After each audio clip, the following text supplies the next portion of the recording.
ప్రతి ఒక్కరికి నమస్తే. నా పేరు అనిల్ కేతా. జనగలం ప్రేక్షకులకు స్వాగతం. మరొక 4 రోజుల్లో ఎన్నికలు రాబోతున్నాయి. ప్రతి ఒక్కరం ఓటు వేయబోతున్నాం. మనం వేసే ఓటు ఈ రాష్ట్ర భవిష్యత్తును మార్చాలనే కల ప్రతి ఒక్కరిలో ఉంటుంది. అయితే ప్రస్తుతం రాష్ట్రం ఆర్థికంగా దివాలా తీసింది. రాష్ట్రంలో ఆర్థిక విధ్వంసం జరిగింది. వైఎస్ జగన్మోహన్ రెడ్డి పరిపాలనలో ఈ రాష్ట్రం అధోగతి పాలైందనేది ప్రస్తుతం ప్రతిపక్షాలు చేస్తున్నటువంటి విమర్శ. అయితే ఇదే ప్రతిపక్షాలు రానున్న రోజుల్లో జగన్ కంటే పెద్ద స్థాయిలో సంక్షేమాన్ని అమలు చేస్తాం అనే వాణిని సైతం వినిపిస్తూ ఉన్నాయి.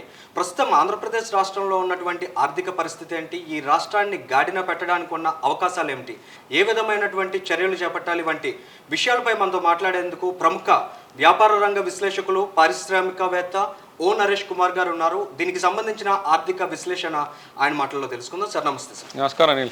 ఈ రాష్ట్రం చాలా డెవలప్మెంట్లో పరుగులు పెట్టాలనేది చదువుకున్న వాళ్ళు, నిరుద్యోగుల యొక్క ఆస్పిరేషన్.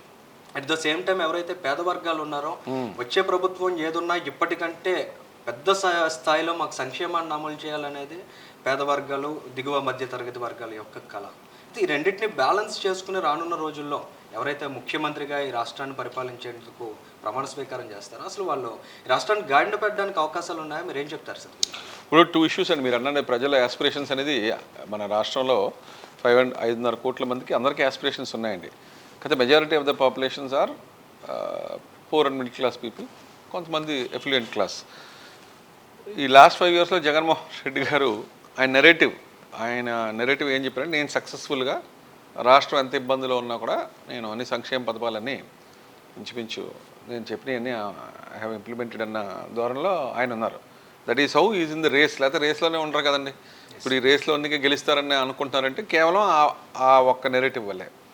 అలాగే సేమ్ చంద్రబాబు నాయుడు గారు వద్దాం అనుకుంటున్న నెరేటివ్ ఏంటంటే, ఇంతకుముందు హైదరాబాద్ ఇలాగా ఎంతలా డెవలప్ చేశాను, కంబైన్డ్ ఆంధ్రప్రదేశ్లో వెరీ ఎఫిషియెంట్గా డెవలప్మెంట్, ఇన్వెస్ట్మెంట్స్ మైక్రోసాఫ్ట్ కాడి నుంచి సైబరాబాద్కి, హైదరాబాద్ నుంచి సైబరాబాద్గా మారుస్తూ వేరియస్ అకంప్లిష్మెంట్స్ ఆయన చేస్తారు. కాబట్టి ఆయన వస్తే it will be a golden era for Andhra Pradesh, maybe a golden era అని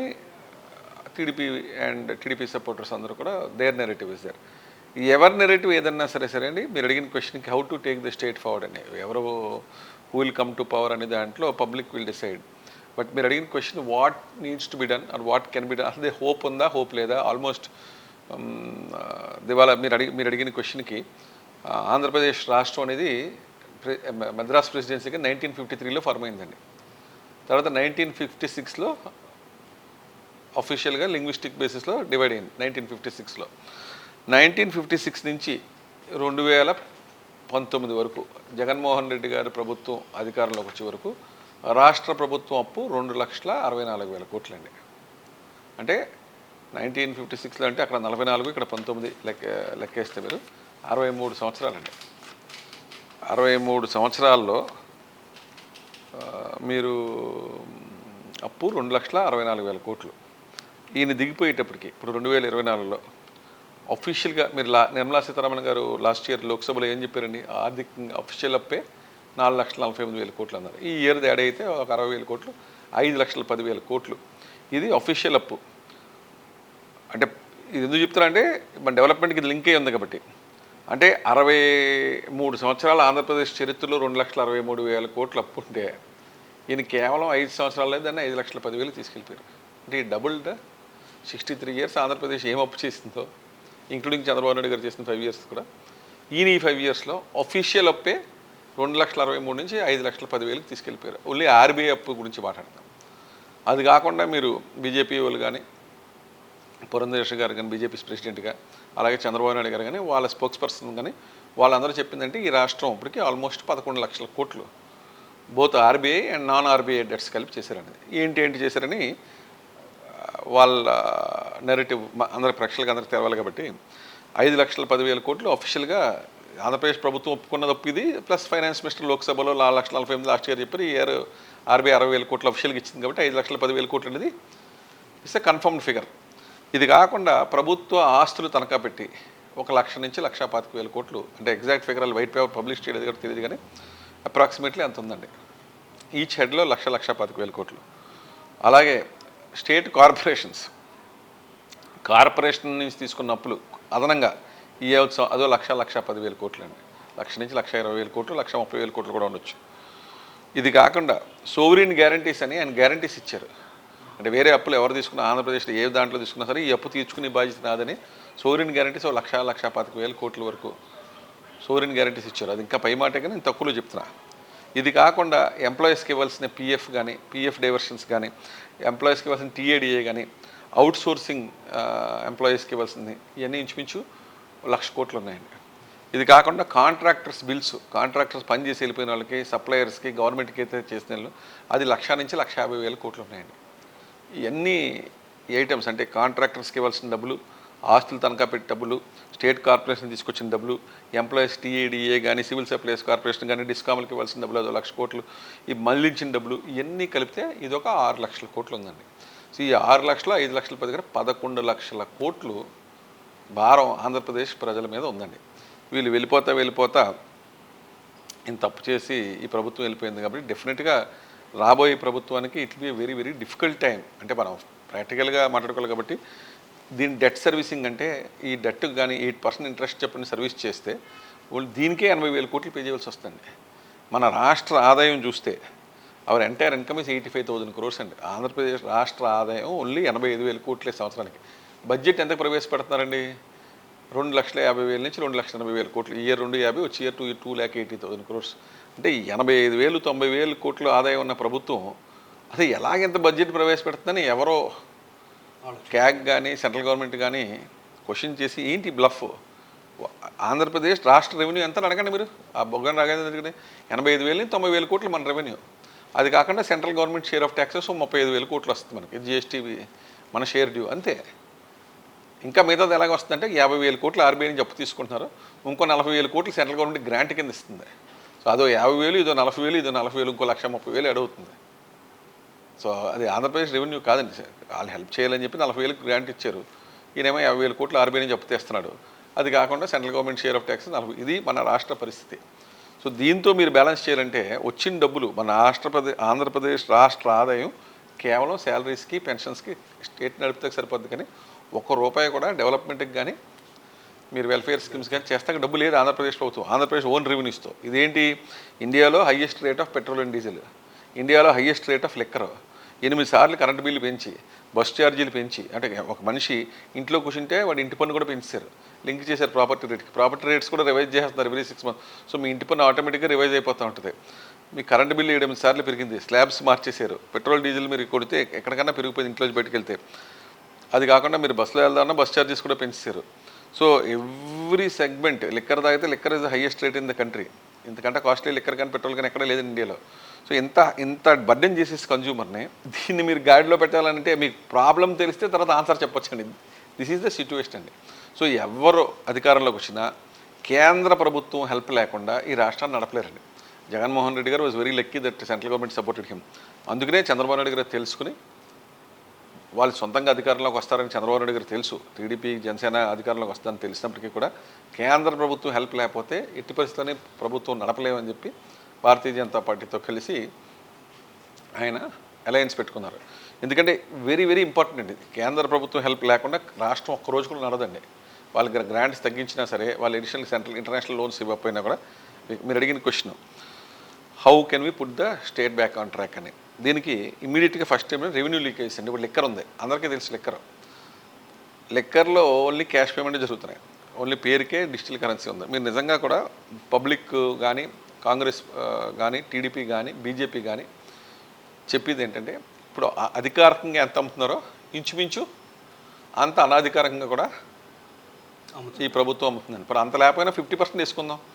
ఈ ఇయర్ రెవెన్యూస్ లిక్కర్ మీద ఎక్సైజ్ రెవెన్యూస్, వ్యాట్, బెవరేజెస్ కార్పొరేషన్లో స్పెషల్ డ్యూటీ అని పెట్టారు 3. మీరు బడ్జెట్లో చూస్తే ఓన్లీ ఎక్సైజ్ రెవెన్యూసే కనపడతాయి.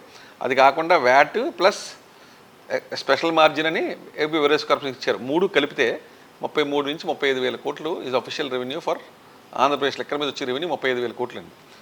100% లీకేజ్ అయితే మీరు కంట్రోల్ చేయగలిగితే వచ్చి ప్రభుత్వం మీరు అడిగారు, చంద్రబాబు నాయుడు గారు కానీ వచ్చి పవన్ కళ్యాణ్ గారు 100% దీన్ని లీకేజ్ లేకుండా మొత్తం డిజిటల్ పేమెంట్స్ పెట్టు ట్రాన్స్పరెంట్గా ఉన్నట్టు రెవెన్యూ చూపించేస్తామంటే మినిమం 50% పెరిగిపోతుంది రెవెన్యూ. 100% అని అంటున్నారు కాబట్టి నాకు తెలియదు వచ్చేది, కానీ 50,000 కోట్లు రెవెన్యూ వెళ్ళిపోతుంది. సో మీకు అదనంగా 15,000 కోట్లు ఇది రికార్డ్ రేట్ పెంచకుండానే 15,000 crores to 20,000 crores లెక్కలో రెవెన్యూ వచ్చేస్తుంది. అది ఇప్పుడు ఆయన చెప్పిన ఎడిషనల్ ప్రామిస్ ఏవైతే ఉన్నాయి, పెన్షన్లు 3,000 4,000 చేస్తాను, వాలంటీర్లకు పెంచుతాను, ఇంకో సూపర్ 6 ఇవన్నింటికి ఇంచుమించు అది కవర్ చేసేస్తుంది. అంటే ఈ మద్యం మీద వచ్చే ఆదాయానికి బాండ్లు కూడా తీసుకొచ్చారు కదా సార్. అవునండి. 25 సంవత్సరాలు అవును తాకట్టు అవును పెట్టి. అవును. అంటే దీని మీద వచ్చే రెవెన్యూ మీద ఇప్పుడు అవన్నీ అవన్నీకి ఇది అదనంగా వచ్చే డబ్బులు చెప్తున్నాం కదా. ఇప్పుడు అవన్నీ ఫ్యాక్టర్ చేసి ఇప్పుడు చేశారు. కొత్తగా ఏం లోన్ చేయట్లేదు కదా. ఆ రెవెన్యూ ఎవ్రీ ఇయర్ కట్టవలసిన డబ్బే ఇది. దాని మీద లీకేజెస్ కరప్షన్ కంట్రోల్ చేస్తేనే 15 నుంచి 20 వేల కోట్లు అదనపు ఆదాయం వస్తుంది రేటు పెంచకుండా. ఇప్పుడు ఏంటంటే ఓన్లీ క్యాష్ సేల్స్ ఉంది 90%, ప్లస్ అంతా డిస్టిలరీస్ వాళ్ళే, బెవరేజెస్ కార్పొరేషన్ ఆయన మనిషే సేల్స్ అంతా కంట్రోల్ బై దేర్ పీపుల్. కాబట్టి అంత లీకేజెస్ అని 3 పార్టీలు చెప్తున్నాయి కదా. నేను మీరు చెప్పేది కాదు. కాంగ్రెస్ కానీ, బీజేపీ కానీ, టీడీపీ కానీ ఏం చెప్తున్నారు, లెక్కర్లో అఫీషియల్గా ఎంత అమ్ముతున్నారో అన్అఫీషియల్గా కూడా అంత తీసుకుంటారంటున్నారు. కమిషన్ తీసుకుంటాం వేరు, అంత సేల్స్ నెంబర్ 2లో చేసేస్తారని. అందుకని డిజిటల్ పేమెంట్స్ పెట్టలేదు. సో మీరు డిజిటల్ పేమెంట్స్ ఎప్పుడైతే పెట్టారో ఇంచుమించు నా లెక్కలో అట్లీస్ట్ 50 to 60% రెవెన్యూ పెరిగే ఛాన్స్ ఉందండి. సో అది ఒకటి. సో శాండ్లో కూడా సేమ్ అదే పరిస్థితి. వాళ్ళకి కావాల్సిన వాళ్ళకి ఇచ్చేసారు, ట్రాన్స్పరెంట్ పాలసీ పెట్టలేదు. సో శాండ్లో కూడా 3-4 వేల కోట్ల రూపాయలు రెవెన్యూ ట్రాన్స్పరెంట్గా చేస్తే రెవెన్యూ పెరుగుద్దండి. అలాగే మైనింగ్ మీరు తీసుకుంటే, మైనింగ్ అంతా కూడా జనరల్గా ఒక మాఫియా కింద, ఒక కంట్రోల్ కింద వాళ్ళకి కావాల్సిన టెండర్లు ఎంచుకుంటాం, ఉన్న మైన్స్ వాళ్ళు టేక్ ఓవర్ చేయటం, ఉన్న ఏరియా కంటే ఎక్కువ మైనింగ్ చేయటం, ఇటువంటి ఎలిగేషన్స్ అన్నీ కొంతవరకు ట్రూ అయి ఉండొచ్చు, కొంతమంది అంటవచ్చు. బట్ మైనింగ్ కనుక కరెక్ట్గా ఛానలైజ్ చేస్తే దాంట్లో నుంచి 30-40 వేల కోట్ల రూపాయలు అదనంగా ఎవ్రీ ఇయర్ మైనింగ్ ద్వారా, if all the mining in the state సరిగ్గా కానీ చేస్తే స్టేట్ గవర్నమెంట్ డెఫినెట్గా 30,000 to 40,000 crores ఎక్కువ. ఇది ప్రైవేట్ హ్యాండ్. మీరు డబ్బు సంపాదించిన అందరూ ఎవరైనా మైనింగ్ వాళ్ళే కదా.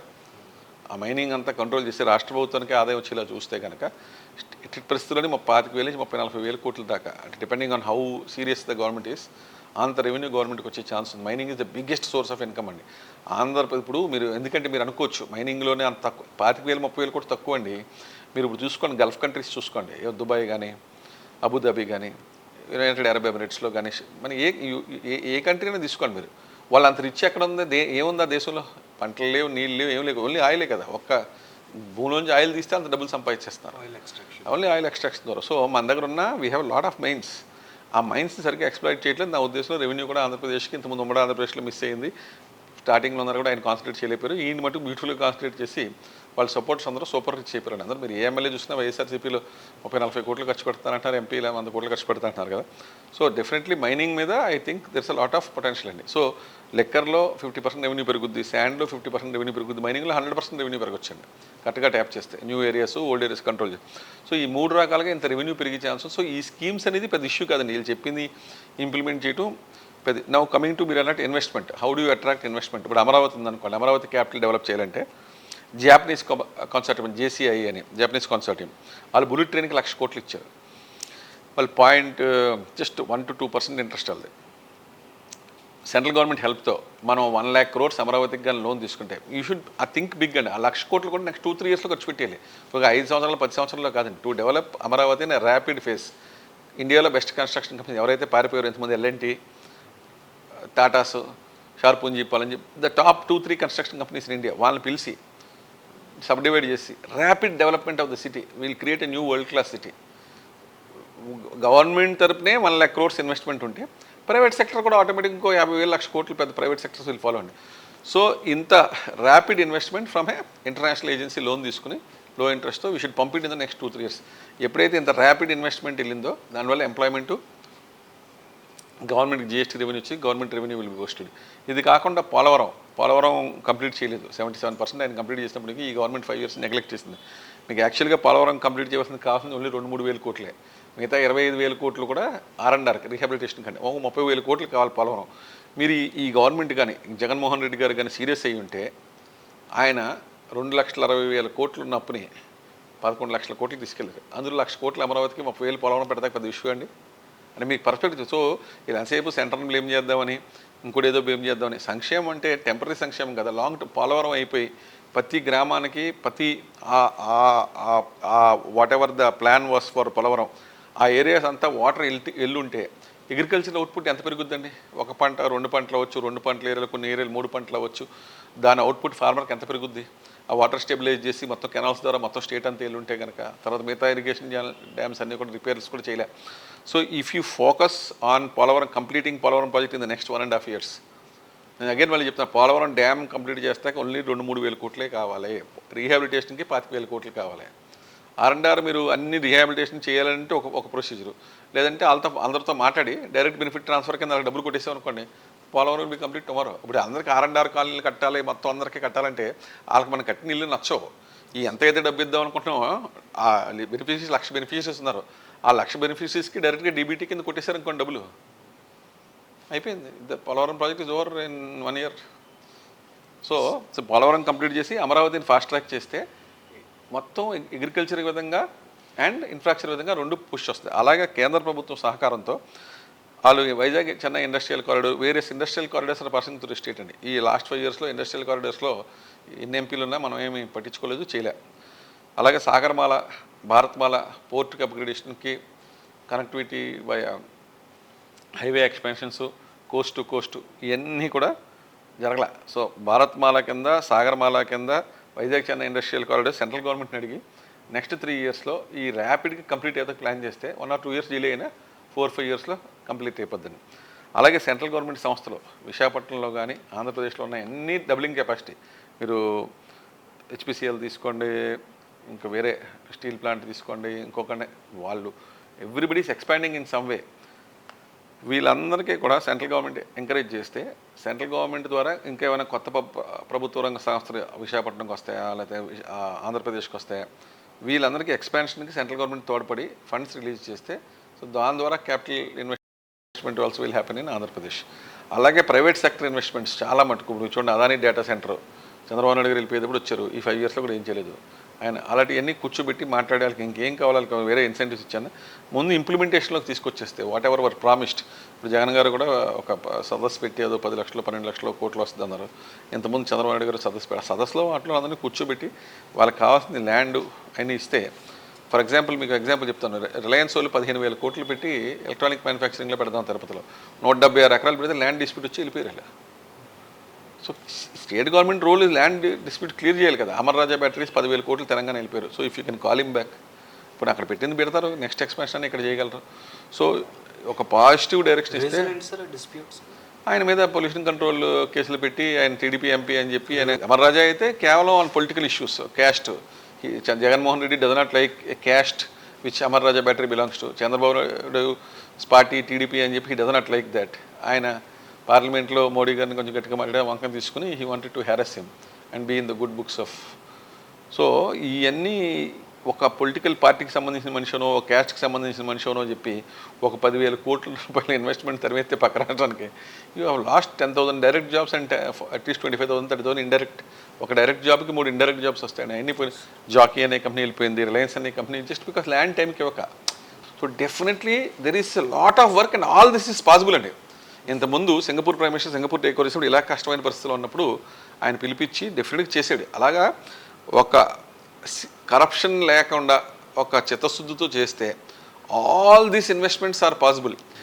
ఈ డైనమిక్స్ ఆఫ్ ఆంధ్రప్రదేశ్ మారిపోతాయండి. ఎప్పుడైతే ఒక సెమీ కండక్టర్ మ్యానుఫ్యాక్చరింగ్ వచ్చిందో, ఒక టెస్లా లాంటి కంపెనీ వచ్చిందో, ఐటీకి కూడా ఒక 10-15 మేజర్ కంపెనీస్ వచ్చినాయో, అలాగే నేను చెప్పిన ఇంత ఫార్మా, జీనం, ఇల్లు వ్యాలీ ఇలాంటి అన్నీ తీసుకొచ్చి research, definitely Andhra Pradesh port led డెవలప్మెంట్లో, రోడ్ లెడ్ డెవలప్మెంట్లో, railway infrastructure, air infrastructure, agriculture wise అన్ని రంగాల్లోనే జీడిపి గ్రోత్ ఈజీగా డబల్ చేసి ప్రణాళిక పెట్టుకుని మన ఆర్థికం తగ్గించి, ఇది కూడా ఈ ఫ్రీబీస్ కూడా ఎంతవరకు అవసరం అనేది చూసి ఇనీషియల్గా ఇవ్వచ్చు, ఇది మనం చెప్పినవి. బట్ ఎప్పుడైతే మన ఐడియా ఏంటంటే ఎప్పుడు వీళ్ళని పేదల కింద ఉంచుతాం కాదు కదా. జగన్మోహన్ రెడ్డి గారు కానీ చంద్రబాబు నాయుడు గారు చెప్పాల్సింది ఏంటి, ఓటు బ్యాంక్ పాలిటిక్స్ కింద చూడకుండా వీళ్ళ ఇన్కమ్ బూస్ట్ చేసి, ఐడియా ఏంటి, వీళ్ళ పవర్టీ లైన్ నుంచి బయట తీసుకొచ్చిన తర్వాత ఆ ఫ్రీబీస్ 5 years తర్వాత తగ్గిస్తాం, ఇది 50% చేసి ఇదంతా కూడా డెవలప్మెంట్లోకి వెళ్తుంది. పర్మనెంట్గా ఫ్రీబీస్ పెంచుకుంటూ వెళ్తే ఏ రాష్ట్రంలో డెవలప్మెంట్ దెబ్బతింటుందండి. సో పర్మనెంట్గా మీరు ఫ్రీబీస్ పెంచుకుంటున్నారంటే ఏంటి అర్థం, కింద లెవెల్లోకి అది వెళ్ళలేదనే కదా. మీ పర్పస్ సర్వల్ ఇన్ని సంవత్సరాల తర్వాత కూడా ఆంధ్రప్రదేశ్ పర్పస్ మీరు అందరినీ ముష్టోళ్ళ కింద ఉంచుతున్నారు తప్ప వాళ్ళ గ్రోత్ ఇంజిన్స్ కింద చూడట్లేదు కదా. సో సపోర్ట్ ఇచ్చి గ్రోత్ ఇంజిన్స్ ఎన్ని రోజుల్లో గ్రోత్ ఇంజిన్ చేస్తారో అన్న క్వశ్చన్ వాళ్ళు కూడా, why should we depend on 3,000 రూపాయల ముష్టి. సో మనం చేయవలసింది ఏంటంటే డెవలప్మెంట్ ఏంటి, ఏ రూపం డెవలప్మెంట్ కావాలి, ఫస్ట్ ఆరోగ్యం బాగుండాలి, స్కిల్ ఉండాలి. ఆ రెండింటి మీద ఈ ప్రభుత్వం కాన్సన్ట్రేట్ చేయలేదండి. Health of the people improve చేసి ఈ ముష్టి కార్యక్రమం అనేది ఎన్ని రోజులు ఫేస్ అవుట్ చేస్తామని మీరు కూడా మీలాంటి ఎమినెంట్ జర్నలిస్ట్ కూడా పొలిటికల్ పార్టీ అడగాలి. ఎన్ని రోజులు ఇలా జనాలను ముష్టి వాళ్ళ కింద ఉంచుతాం కాకుండా జనాలను ఎంపవర్ చేసి ఈ ఫ్రీబీస్ కల్చర్ క్లోజ్ చేసేయాలి. When can we close this freebies culture to or minimize it? ఎప్పటికప్పుడు ప్రజల్లో వాళ్ళు పవర్టీ లైన్ నుంచి బయటకు రావాలి కదండి. ఎప్పుడు పవర్టీ లైన్లో ఉంటే నువ్వు ఫెయిల్యూర్ కింద లెక్క కదా. వీళ్ళు తీసుకుని ఈ పొజిషన్ నుంచి ఇచ్చి పొజిషన్లోకి తీసుకొచ్చిన వాడు లీడర్ అవుతాడండి. అదర్వైజ్ అతను ఓన్లీ పొలిటికల్ ఆపర్చునిస్ట్ పర్సన్ అవుతాడు కానీ. And definitely it is possible to develop Andhra Pradesh into a model state which will be the best state in India to live and attract investments also. But chief minister should completely eliminate corruption, should not look for politics అండి, should look for growth. మనం చిరస్థాయిగా మిగిలిపోతాం చరిత్రలో. And రాష్ట్రం ఈ stage నుంచి ఈ స్టేజ్కి తీసుకెళ్ళాం అన్న టార్గెట్ ఉంటే మనకి టార్గెట్ 3.5 years పెట్టుకుంటే లాస్ట్ 1.5 yearsలో ఆ సక్సెస్ ఎంజాయ్ చేయొచ్చండి.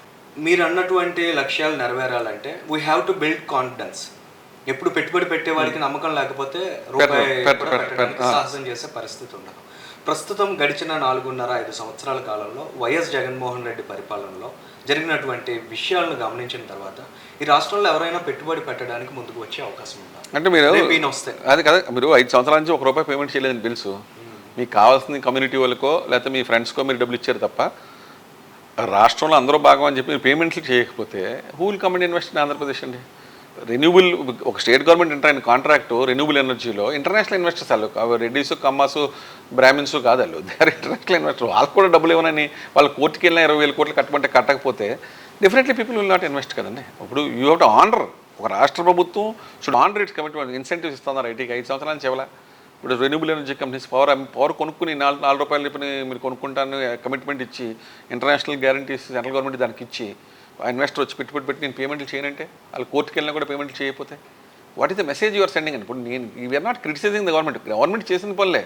కోర్టు దగ్గర కంటెంప్ట్ చేసినా కూడా నేను చేయలేను పరిస్థితి, డబ్బులు లేవు మా దగ్గర అంటే పంచాయతీకి ఇవ్వాల్సిన నిధులు డైవర్ట్ చేసేస్తూ ఉండి సెంట్రల్ గవర్నమెంట్ రైల్వే లైన్స్కి ఇవ్వాల్సిన డబ్బులు ఇవ్వకపోతే మరి అంటే మీ ప్రయారిటీ ఏంటని ఐ డోంట్ నో. మరి సార్ ఇండస్ట్రీ ఆస్పెక్ట్లో ఆలోచిస్తే ఒక safe environment and protection to our లేదు అది మిస్ అయిందండి. సో మీరు అడిగిన క్వశ్చన్కి అది మిస్ అయింది. కాన్ఫిడెన్స్ అనేది బాగా దెబ్బతింది. అండ్ మేజర్ ప్రెస్ మీద మీరు చూసుకుంటే ఈనాడు గ్రూప్ మీద వెళ్తాం, మార్గదర్శి మీద వెళ్తాం, చిన్న వాళ్ళు పర్ఫెక్ట్గా ఎవరికి వరకు వైలేషన్ చేయలేదు, వాళ్ళు ఎవరికి ఇబ్బంది పెట్టలేదు, వాళ్ళు ఏదో గ్యారంటీస్ అడుగుంటారు సేఫ్టీ కోసం తప్ప. సో అటువంటి వాళ్ళని హ్యారెస్ చేసి అమర్రాజా లాంటి బ్యాటరీ లాంటి వాళ్ళని హ్యారెస్ చేసి బయట పంపించి ప్రీవియస్ గవర్నమెంట్ రూల్స్ మాలు పెట్టారు కానీ ఇంకో మాలు పెడతాను ఈయన పంపించేసి ఇది మీరు ఎంతకాలం నుంచి ఉంటున్నారు సార్ విశాఖపట్నంలో? I'm staying in Vizag for more than 50 years అండి. 50 years నుంచి వైజాగ్లో ఉంటున్నారు. వైజాగ్కి ఎంతో కంట్రిబ్యూట్ చేశారు. వైజాగ్ గ్రోత్లో కూడా మీరు ఒక పార్ట్గా నిలిచి ఉన్నారు.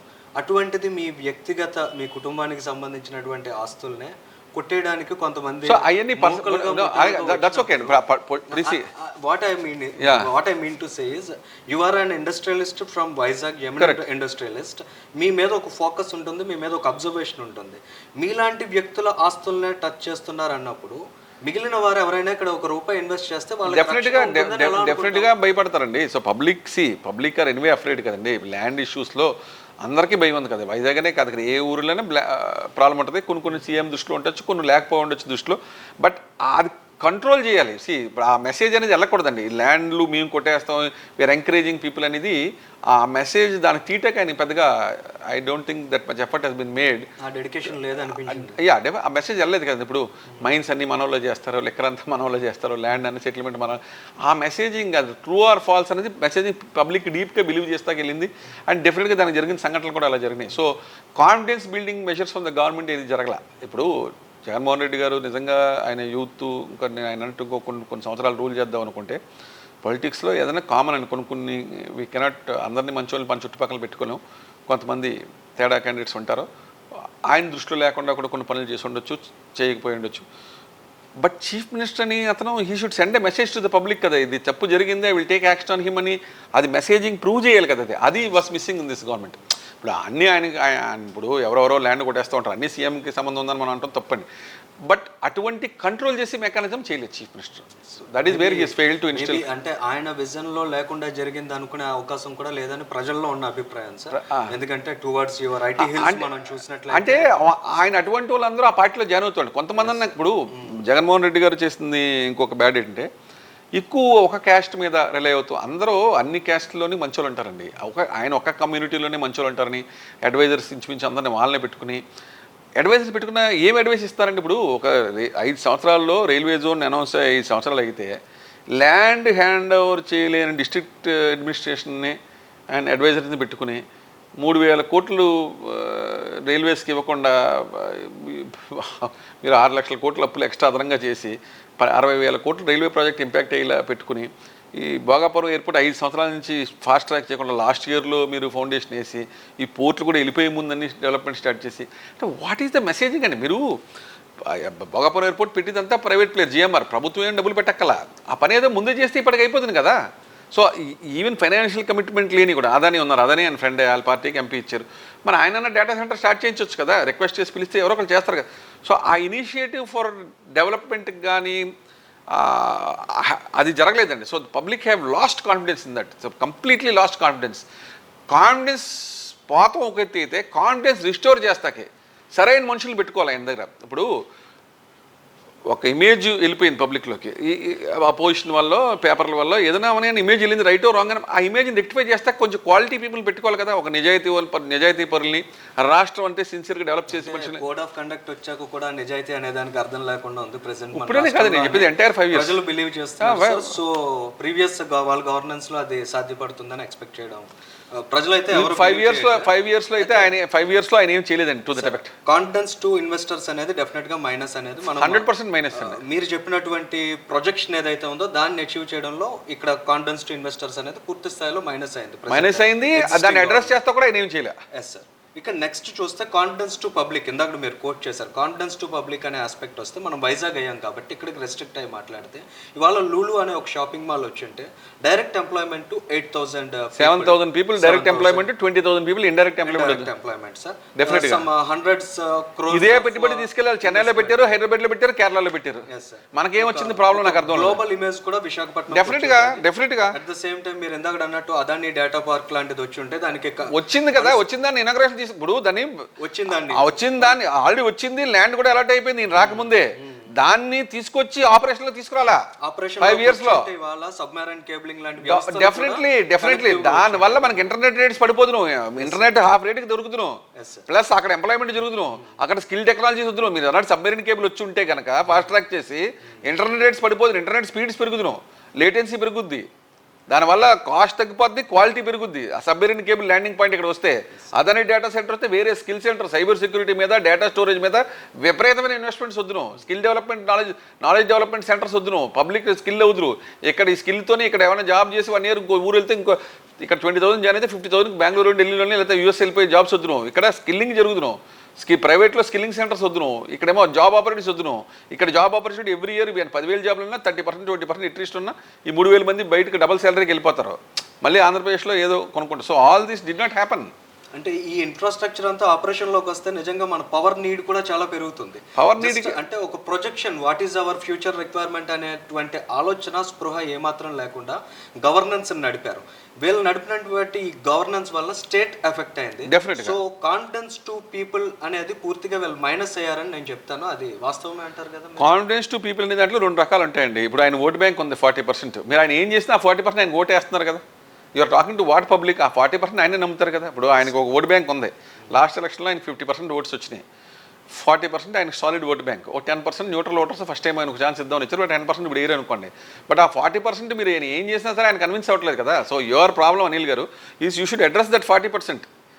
వాళ్ళు సమర్థించుకుంటా చూస్తున్నారు తప్ప పాయింట్ ఉన్నప్పుడు మనం ఏమో క్రిటిసైజ్ చేయట్లేదు కదా గవర్నమెంట్ని. మనం ఏమంటున్నాం, ఉన్న విషయాలు చెప్తున్నాం, దీన్ని రెక్టిఫై చేస్తా చేసుంటే బాగుంది అంటున్నాం. భగవంతుడు అతనికి అవకాశం ఇచ్చాడండి. God felt that is the suitable person to lead Andhra Pradesh. దాన్ని అవకాశాన్ని చదువుకునేయట్లేదు కదా. మనం ఏమీ క్రిటిసైజ్ జరిగిందే చెప్తున్నాం తప్ప ఇది తప్పు రైట్ అని మనం అంటలా. ఇది ఇంత తప్పు జరిగినప్పుడు దాన్ని రెక్టిఫై చేసుకునే బాధ్యత ఆయన చేయలే. ఒక ఎయిర్పోర్ట్ 5 years ఎందుకు పట్టిందండి శంకుస్థాపన వేస్తాకే? ఒక రైల్వే లైన్ ఎందుకు ఇవ్వలేదండి? అమరావతిని ఎందుకు నెగ్లెక్ట్ చేయరండి? ఆయనే ముందు చెప్పాడు కదా, అమరావతి లిక్కర్ బ్యాన్ చేస్తానని చెప్పాడు కదైనా. ఆరోగ్యాలు ఎంతమంది 1 కోటి పైగా జనాలు డ్రింకర్స్ ఉన్నారు ఆంధ్రప్రదేశ్లో, 5 కోట్ల పాపులేషన్లో 30% క్రిజిల్ డ్రింకర్స్ అని చెప్పారంటే 1,50,00,000 మంది తాగి ఇంత చీప్ క్వాలిటీ లిక్కర్ని ఈ డిస్టిలరీస్ అన్నీ కూడా ఇన్స్పెక్ట్ చేసి చూస్తే వాళ్ళు వాడి కెమికల్స్ కానీ, వాడు వాడి కలరింగ్ ఏజెంట్స్ కానీ, వాడు వాడి అన్నీ కూడా ఎంత పూర్ క్వాలిటీ. సో ఇంత బ్యాడ్ క్వాలిటీ లిక్కర్ని ఆంధ్రప్రదేశ్కి నిజంగా ఫీల్ ఉన్న చీఫ్ మినిస్టర్ అయితే మీరైతే ఎలా చేస్తారండి? సో ఆయనే ముందు ఆయనకు ఆ ఫీల్ ఉంది కాబట్టి ఎలక్షన్ ముందు ఆ ఫీల్ ఉంది కదా, ఆయన ఏమన్నారు, ఈ లిక్కర్ ఎవరైనా సరే ఆయన తీసుకెళ్ళి జైలు వేసేస్తానన్నారు. పూర్తిగా 5 స్టార్ హోటల్లో తప్ప మిగతా అన్నింటిలో బ్యాన్ చేస్తారు. చేయలేదు కదా. ఆయన పూర్తిగా స్వాగతిస్తున్నానని చెప్పి అమరావతి అన్నారు, కంప్లీట్ డిస్ట్రాయ్ చేసి పడేసారు. సో ఆయన అన్న మాట కన్నా ఆయన కట్టుబడి ఉండాలి కదా. సో మరి ఆయన జనాలు ఫూల్ చేశారు కదా, లిక్కర్ బ్యాన్ చేస్తానని చెప్పి బ్యాన్ చేయకుండా, అమరావతి క్యాపిటల్ అని చెప్పేది చేయకుండా, విశాఖపట్నం 3 రాజధానులు ఏ రాజధాని ఏం చేశారండి? ఒక ఆర్థిక రాజధాని అయిందా, లేకపోతే న్యాయ రాజధాని అయిందా, అడ్మినిస్ట్రేటివ్ ఏ రాజధాని లేకుండా అయిపోయింది కదా. ఇందాక మీరు చెప్పిన 40% of people who are ready to vote for Jagan అని అనుకుంటే, if that 40% dominates to some 50% అని అనుకుంటే sir, definitely there is a chance to win the governance next. అంటే ఒకటండి, ఇప్పుడు ఆ 10% ఆయన అధికారంలోకి వస్తే ఈ రాష్ట్రంలో భవిష్యత్తులో ఏమన్నా ఒక భరోసా ఉంటుందా? మీరు ఒక ఇండస్ట్రియల్ ఎక్స్పర్ట్గా ఏం చెప్పారు? అంటే ఒకటండి, ఇప్పుడు మళ్ళీ ఆయన అధికారంలోకి వచ్చి అది I don't think that's a possibility. ఎందుకంటే ఆ 10% న్యూట్రల్ ఓటర్స్ మళ్ళీ చేసిన మిస్టేక్ చేయరు. ఫస్ట్ 2 జనసేనకి ఒక 10% ఓట్స్ వచ్చినాయి, వాళ్ళు పోయినాయి, అది సైడింగ్ విత్ టీడీపీ. అలాగే బీజేపీకి 2%, 3%, 1% ఓట్లుండి అది కూడా టీపీ. సో ఎన్ బ్లాక్ అందరూ ఒక చోట వచ్చేసినప్పుడు so it is very difficult. ఇప్పుడు ఆయన 50 నుంచి యాంటీ, ఇప్పుడు కూడా ఇంతకుముందు చంద్రబాబు నాయుడు గవర్నమెంట్ ఉన్నప్పుడు యాంటీ గవర్నమెంట్ 5% ఉంటుంది కదా, అది ఆయనకి ప్లస్ అయింది. ఇప్పుడు ఈ గవర్నమెంట్కి యాంటీ గవర్నమెంట్ 5% ఉంటుంది. ఇప్పుడు యాంటీగా కొంతమంది ఉంటారు కదా, తెక్క వాళ్ళు, ఏ గవర్నమెంట్ ఉన్నా వాళ్ళకి పడదు, చంద్రబాబు నాయుడు ఉన్నా పడదు, జగన్ గారు 5% యాంటీ గవర్నమెంట్ యాంటీ ఇన్కంబెన్సీ ఉంటుంది. సో 50లో 5% యాంటీ ఇన్కంబెన్సీ పోతే, నువ్వు వెళ్ళి యాంటీ ఇన్కంబెన్సీ తీసుకోండి, చంద్రబాబు నాయుడు గారికి 40 వచ్చింది, ఈయన 50 వచ్చింది, ఈ 5% కలిపి ఈయన 45, ఆయన 45లో ఉన్నారు. జనసేనది బీజేపీది కలిపితే 12% తీసుకోండి, అందులో సగం ట్రాన్స్ఫర్ అయినా 6%, ఈయన 45 నుంచి 51, 52కి వెళ్ళిపోతారు, ఆయన అక్కడే ఉంటారు. So it will be huge. I don't think vote transfer తక్కువలో అయినా కూడా ఆయన 40, 41లో ఉండిపోయి ఈ 50, 51% కూటమికి వస్తుందని is as per the minimum calculations and anti incumbency factor అండి. ఈవెన్ మీరు ఆయనకున్న 50% ఆయనకు వచ్చినా కూడా చంద్రబాబు నాయుడు గారు 40ని జనసేన కలిపితే ఈయన 50, బీజేపీ కలిపితే ఈయన 52లో ఉన్నారు కదండి. ప్లస్ యాంటీ ఇన్కంబెన్సీ ఉంటుంది, ప్లస్ ఎడిషనల్ ఓటింగ్ వస్తుంది.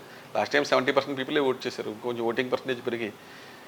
So I don't think easy to form government for Jagan. No, not possible unless ఇప్పుడు ఎలాగైతే 5 సంవత్సరాలు డబ్బులు లేకపోయినా కూడా నడిపి చేశారు. డెఫినెట్గా అది ఓ మిరకలే, సెంట్రల్ గవర్నమెంట్ హెల్ప్ చేయడం, గవర్నమెంట్ అలాగే ఏదైనా మిరకలు జరిగితే అప్పుడు ఆయనకు కూడా జ్ఞానోదయం, భగవంతుడు అంత అవకాశం ఇచ్చాడు, జ్ఞానోదయం అయ్యి కొంచెం మంచి అడ్వైస్ ఫాలో చేసి రాష్ట్రాన్ని నేను చిరస్థాయి, నాకు బోల్డ్ డబ్బులు ఉన్నాయి, I'm the richest person in the Jaganmohan Reddy today is one of the richest man in the country, richest politician in the country, his party is richest politician. పేదల ముఖ్యమంత్రి అని చెప్తున్నారు కదా మీరు. You look at the income tax assets అండి, he is the richest politician in the country. ఇండియాలో ఆయన country rich person ఎవరు లేరండి.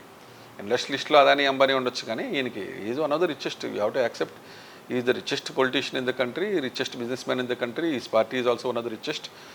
అండ్ డెఫినెట్లీ ఇప్పుడు 12 సంవత్సరాల నుంచి 30 కేసులు ఉన్నా కూడా ఒక్క కేసు కూడా ఏరింగ్ రాలేదంటే ఆయన ఇన్ఫ్లుయెన్స్ చేయటం మీకు అర్థమై ఉండాలి కదా. సో నోబడీ కెన్ టచ్ ఇవ్వండి, ఆయన ఇంచుమించు ఇన్విన్సిబుల్ స్టేజ్కి వెళ్ళిపోయారు. ఆయన is not only richest, is one of the most powerful person.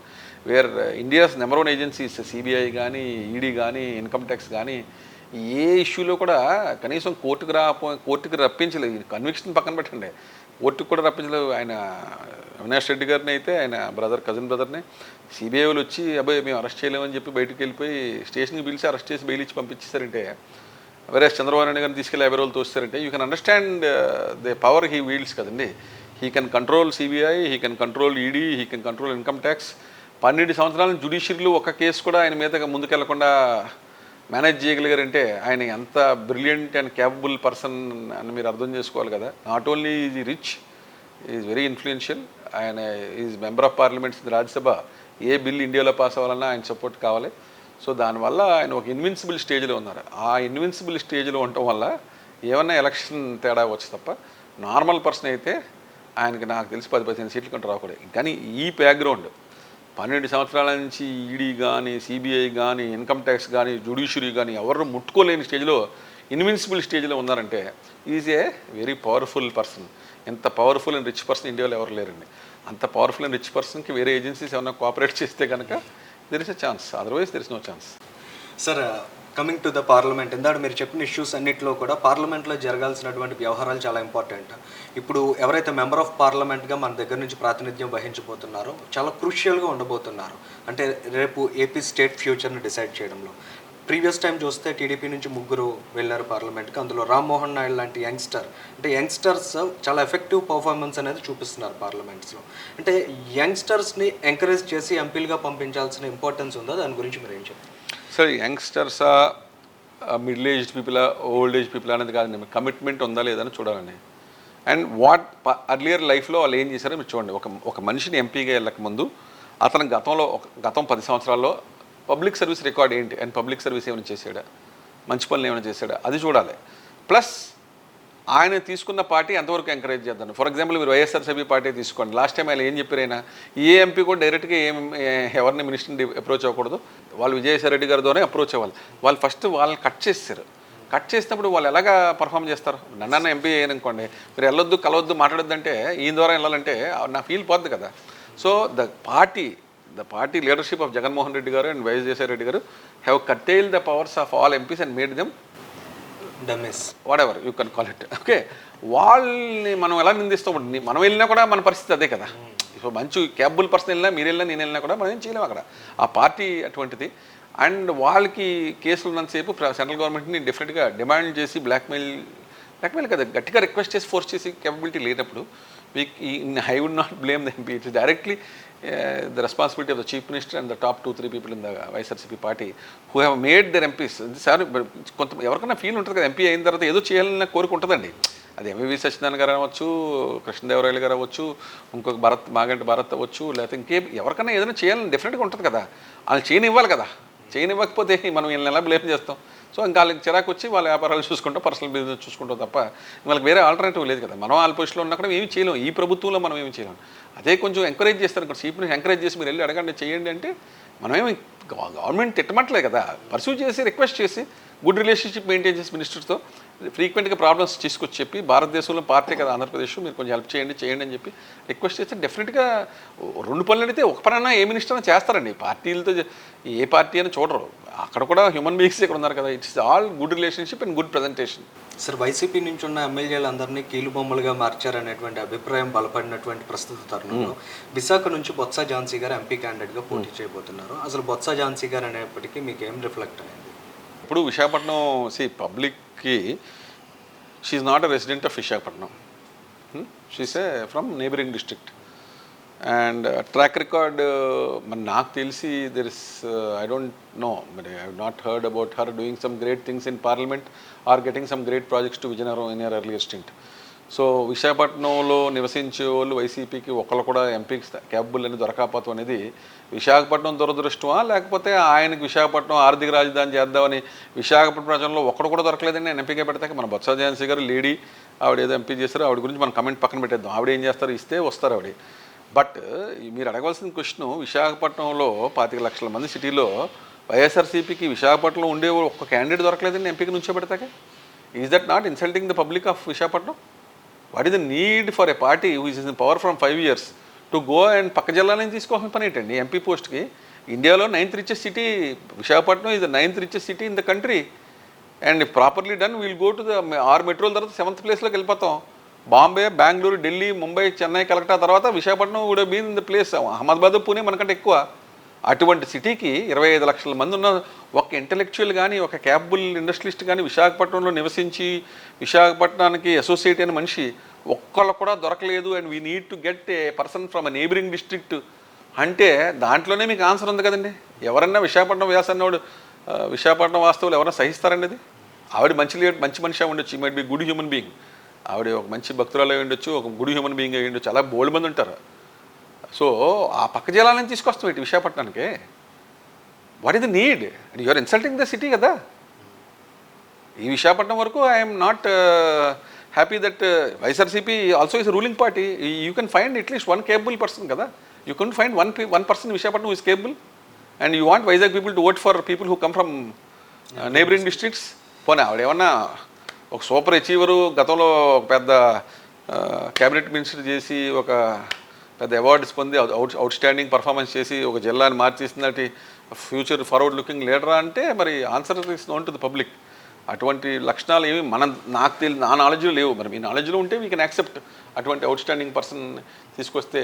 ఇప్పుడు ఏపీజే అబ్దుల్ కలాం రెడ్డి తీసుకొచ్చారు అనుకోండి, పోనీ అట్లీస్ట్ ఏదో గ్రేట్ సైంటిస్టు మనం చేయొచ్చు అనుకోవచ్చు. కానీ మరి I live it at that. I am very surprised that a ruling party which ruled for 5 years could not find a single person in Vizag to contest as an MP. And even the current MP also don't want to contest. That sends the message loud and clear కదండి. కూటమి అభ్యర్థిగా పోటీ చేస్తున్న MP candidate చూస్తే శ్రీభరత్ ఉన్నారు. ఈయన 2019 ఎలక్షన్లో around 3,000 to 4,000 votes తోటి లూజ్ అయినటువంటి పరిస్థితి. ఆయన 33 years ఏజ్డ్ పర్సన్. అంటే అటువంటి యంగ్స్టర్ ఆస్పెక్ట్లో మీరు ఏం చెప్తారు? సి ఒకటి, because there is BJP supporting and Janasena supporting and TDP candidate Visakhapatnam వరకు అయితే I think he'll easily win with 2-3 lakhs majority అండి. There is no doubt. అంటే లాస్ట్ టైం కూడా he lost by 2,000 JD Lakshminarayana గారు కంటెస్ట్ చేసి ఒక 2 లక్షల 3 లక్షల ఓట్లు చీల్చారు కాబట్టి, అండ్ బీజేపీ వేరేగా జనసేన వేరేగా పోటీ చేశారు కాబట్టి డివైడ్ అయినాయి. ఇప్పుడు now there is no JD Lakshminarayana గారు 2 లక్షలు 3 లక్షల ఓట్లు తీస్తాకే, అలాగే దెర్ ఇస్ నో బీజేపీ, అన్నీ కలిసి ఉన్నాయి కాబట్టి I think it should be cake work, it should not be a big problem at all అండి. సో యాజ్ అన్ యంగ్స్టర్ ఆయన if he works hard and if he realizes that Vizag is the 9th richest city in the country, which has the potential to go to the 7th richest country, and India is going from the 5th largest economy to the 3rd largest economy, there's a lot of work to be done in Vizag. And as a youngster itself is a youngster is a good qualification, but ఈ స్ఫూర్తితో if you look at Visakhapatnam emerging as a global city, and there's a lot of work to do in terms of coordination with the central government. ఆ central గవర్నమెంట్తో rapport maintain చేసి, good relationship బీజేపీతో maintain చేసి, international agencies international investments తీసుకొస్తే Visakhapatnam transform అవుతుంది. కానీ ఇక్కడ ఏదో 2,000-3,000 పంచి, లేకపోతే ఇక్కడ లోకల్గా ఒక ట్రైన్ వేసి ట్రైన్ ఇక్కడ ఆపించి ఒక కొత్తగా ఫ్లైట్ తెస్తే కాదు. We need global thinking to transform this city. How can this city grow at least on the lines of Singapore? అంత అవ్వకపోయినా ఆ లైన్స్లో how can we make it a global city? ఆ థింకింగ్లో అట్లీస్ట్ ఆ అవుట్లుక్ ఉంది ఈయనకి. భరత్కి మిగతా పొలిటీషియన్స్ కంపేర్ ఇస్తే అవుట్లుక్ ఉంది, because he studied in US and he has an outlook. I think there's a chance for the city if the chief minister empowers him. ఇక్కడ చీఫ్ మినిస్టర్, అక్కడ central government support చేస్తే definitely he can make an effort, because he has the outlook. మిగతా పొలిటీషియన్స్కి ఇప్పుడు మీరు Blackwood area నుంచి వచ్చిన వాళ్ళకి, US నుంచి వచ్చిన వాళ్ళకి కొంచెం అవుట్లుక్ తేడా ఉంటుంది కదండి. సో అవుట్లుక్, హార్డ్ వర్క్ రెండు ఉంటే definitely I think which he has now, I think he can do a good job if he connects with chance of win అనేది చాలా హైగా కనిపిస్తుంది Very high. టెక్నికాలిటీ చూస్తే. I think Vizag will, all MLAs in Vizag అండి. At the same time అభ్యర్థి యొక్క capability అనేది కూడా చాలా క్రూషియల్గా ఉండాల్సిన అవసరం ఉంది సార్. అంటే శ్రీభరత్ క్యాపబిలిటీ మీద మీ అభిప్రాయం ఏంటి? ఇక్కడైతే డెఫినెట్గా హీ హాస్ నో నెగిటివ్. భారత్కి బేసిక్గా నెగిటివ్ లేదు కదండి. This is second election. I think కొంచెం ఫైన్ ట్యూన్ అయ్యి ఉంటారు. అప్పుడు కొత్త అయినా ఇప్పుడు ఫైన్ ట్యూన్ అయ్యి ఉంటారు. సో ఫైన్ ట్యూన్ అయ్యి is supported by very powerful forces, Bharatiya Janata party, Janasena and Telugu Desam, and he has the backing of గీతం university, and he has a lot of support from youngsters. So I don't think there'll be any problem for him to, he'll easily win through in the election, and I have no doubt about that. Thank you.